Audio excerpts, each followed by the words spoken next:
നമുക്ക് ആ കപ്പലിന്റെ അടുത്തേക്ക് പോകാം. മറിഞ്ഞ കപ്പലിൽ നിന്ന് തീരത്തെറിയുന്ന കണ്ടെയ്നറുകൾ വലിയ ആശങ്ക ഉയർത്തുകയാണ്. കൊല്ലത്ത് കണ്ടെയ്നറുകൾ നീക്കം ചെയ്യുന്ന പ്രവൃത്തികൾ ഇഴഞ്ഞു നീങ്ങുന്നുവെന്ന പരാതിയുമുണ്ട്. MSC കമ്പനി പ്രതിനിധി ഇതുവരെ കൊല്ലത്തെത്താത്തതും പ്രതിസന്ധി രൂക്ഷമാക്കുന്നു. അതിനിടെ ശക്തികുളങ്ങരയിൽ കണ്ടെയ്നർ നീക്കം ചെയ്യുന്നതിനിടെ തീപിടുത്തമുണ്ടായി. കണ്ടെയ്നറിലെ തെർമോകോൾ കവചത്തിൽ നിന്നാണ് തീ പടർന്നത്.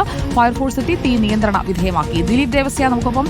ദിലീപ് ദേവസ്യ, കണ്ടെയ്നറുകൾ നീക്കുന്നതൊക്കെ ഒരു ഇടഞ്ഞ മട്ടിലാണ് എന്നതാണോ അവിടെ എത്തുമ്പോൾ നമുക്ക് മനസ്സിലാക്കാൻ കഴിയുന്നത്? ഈ കമ്പനിയുടെ ആരും വരാത്തത് എന്താണ്? സുജിയ, കൊല്ലത്തിന്റെ തീരത്ത് വിവിധ സ്ഥലങ്ങളിലായിട്ടുള്ളത് 41 കണ്ടെയ്നറുകളാണ്. അത് അങ്ങ് ചെറിയ അഴീക്കൽ മുതൽ അങ്ങനെ പരവൂർ വരെയുള്ള സ്ഥലങ്ങളിലാണ് ഇത്തരത്തിൽ 41 കണ്ടെയ്നറുകൾ അടിഞ്ഞിരിക്കുന്നത്. ഇതെല്ലാം തന്നെ അടിഞ്ഞിരിക്കുന്ന സ്ഥലവും ഇടുങ്ങിയ റോഡുകളുള്ള സ്ഥലങ്ങളാണ്. അവിടെ നിന്ന് തീരത്തണിഞ്ഞുകൊണ്ട് അത് കെട്ടിവലിച്ച് പോർട്ടിലെത്തിക്കുക എന്നുള്ളത് ദുഷ്കരമാണ്. പിന്നീട് ഇനിയുള്ളത് വാഹനത്തിൽ കൊണ്ടുവരിക എന്നുള്ളതാണ്. അവിടെ ചെറിയ റോഡുകളായതുകൊണ്ട് വാഹനത്തിൽ കൊണ്ടുവരാനും പ്രയാസമാണ്. അതുകൊണ്ടാണ് കണ്ടെയ്നറുകൾ മുറിച്ചു കൊണ്ടുവരാനുള്ള ഒരു തീരുമാനത്തിലേക്ക് എത്തിയത്. ആ പ്രവൃത്തിയാണിപ്പോൾ ഇഴഞ്ഞു നീങ്ങുന്നു എന്ന് പറയുന്നത്. മറ്റൊന്ന്, ഈ കസ്റ്റംസ് അധികൃതരെ പറയുന്നത് ഇതിൻ്റെ കണക്കുകൾ എടുക്കുന്നതിനും കണക്കുകൾ നൽകുന്നതിനും MSC കമ്പനിക്കാരുടെ ഒരു പ്രതിനിധി പോലും കൊല്ലത്ത് എത്തിയിട്ടില്ല എന്നുള്ള ഒരു കാര്യമാണ് ഇവർ പറയുന്നത്.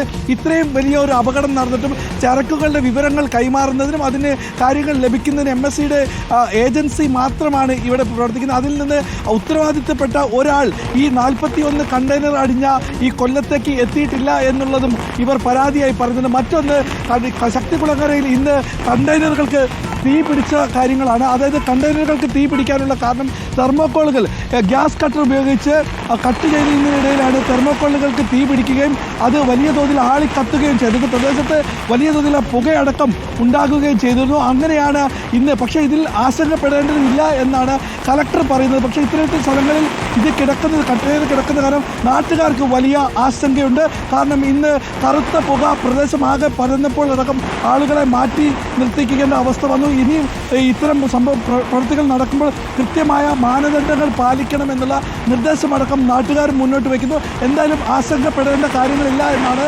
കലക്ടർ അറിയിച്ചിരിക്കുന്നത്. സുജിയ. ഓക്കെ, ദിലീപ് ദേവസ്യാണ് വിവരങ്ങൾ നൽകുന്നത്. ദിലീപ്, മഴ അവിടെ കനക്കുകയാണല്ലോ. ആ മഴയുടെ കാഴ്ചകൾ കൂടി ദിലീപ് നമുക്ക് പ്രേക്ഷകർക്കൊന്ന് കാട്ടിക്കൊടുക്കാമെന്ന് തോന്നുന്നു. കൊല്ലത്ത് മഴ കനക്കുകയാണ്, നല്ല കാറ്റുമുണ്ട്. അവിടെ ഈ കപ്പലിൽ നിന്നുള്ള കണ്ടെയ്നറുകൾ തീരത്തെടുക്കുന്നതിന്റെ പ്രശ്നത്തിനൊപ്പം തന്നെ ദിലീപ് നനഞ്ഞു നിൽക്കുകയാണ്. നല്ല കാറ്റും മഴയുമാണല്ലോ കൊല്ലത്ത്. തീർച്ചയായും സുജിയ, ഇന്ന് പകൽ മുഴുവൻ തെളിഞ്ഞ കാലാവസ്ഥയായിരുന്നു. അതിനുശേഷം ഈ വൈകുന്നേരത്താണ് ഇപ്പോൾ ശക്തമായ കാറ്റും മഴയും പെയ്യുന്നത്. ഇവിടെ ദൃശ്യങ്ങളിൽ നമുക്ക് കാണാം ശക്തമായ മഴയും അതോടൊപ്പം തന്നെയുള്ള കാറ്റും ഉണ്ടായിരിക്കുന്നത്. നമുക്ക് ദൃശ്യങ്ങൾ വേണമെങ്കിൽ അബൂ താഹിർ ആ തെങ്ങൊന്ന് കാണിച്ചു കൊടുക്കാവുന്നതാണ്. തെങ്ങ് ആടി ഉലയുന്ന ദൃശ്യങ്ങളടക്കം കാണാം. അതായത് ശക്തമായ കാറ്റ് ആണ് ഉണ്ടായിരിക്കുന്നത്. കൊല്ലത്ത് ഇന്ന് തെളിഞ്ഞ കാലാവസ്ഥയാണെങ്കിലും ഉച്ചയ്ക്ക് ശേഷം മൂടിക്കെട്ടിയ കാലാവസ്ഥയുണ്ടായി. ഇപ്പോൾ